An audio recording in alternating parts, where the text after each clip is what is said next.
قادریت کپڑے پکڑ کر نہیں ملتی،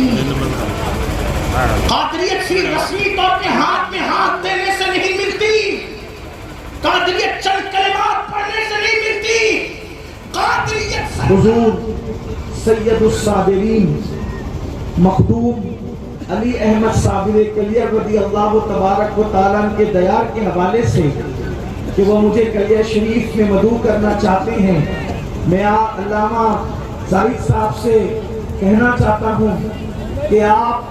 صابر پاک کے نام پر مجھ سے تعریف طلب کرتے ہیں، واللہ تاللہ باللہ اگر صابر پاک کے نام پر مجھ سے جان طلب کر لی جائے تو اللہ ایک نہیں ہزاروں جانیں عطا کریں۔ ایک بار اٹھا تاریخ کی حیثیت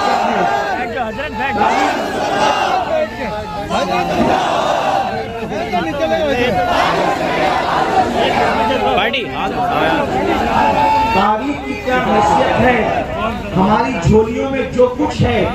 اسی بارگاہ کا صدقہ ہے، اس لیے کہ ہندوستان کی سرزمین پر اگر پہلی مرتبہ قادریت اور چشتیت کا کہیں سنگم ہوا ہے تو وہ بارگاہ صابر پاک ہے۔ اس کی وجہ یہ ہے کہ وہ مشرق کے اعتبار سے چشتی ہیں، یعنی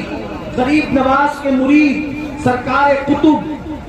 پاک کے مرید سرکار فرید الدین اور فرید الدین کے مرید سرکار مخدوم علی احمد صابر کلیر، اور یہ چشتیت کا ان کا مشربی سلسلہ ہے، شجرہ ہے، اور نسب کے اعتبار سے وہ ہمارے مرشد سرکار غوث اعظم کی اولاد میں سے ہیں۔ غوث پاک کے بیٹے سید عبد الوہاب جیلانی، ان کے بیٹے عبد الرحیم عبد السلام، ان کے بیٹے سیدنا صابر کلیری رضی اللہ تعالیٰ عنہ، یعنی ہند کی سرزمین نے سب سے پہلے اگر قادریت اور چشتیت کو ایک جگہ جمع ہوتے ہوئے دیکھا ہے تو وہ ذات سیدنا صابر کلیر کی ہے، یعنی کہ صابر کو دیکھو تو ایسا نظر آئے کہ جلوہ غریب نواز بھی ہے اور جلوہ غوث اعظم بھی ہے۔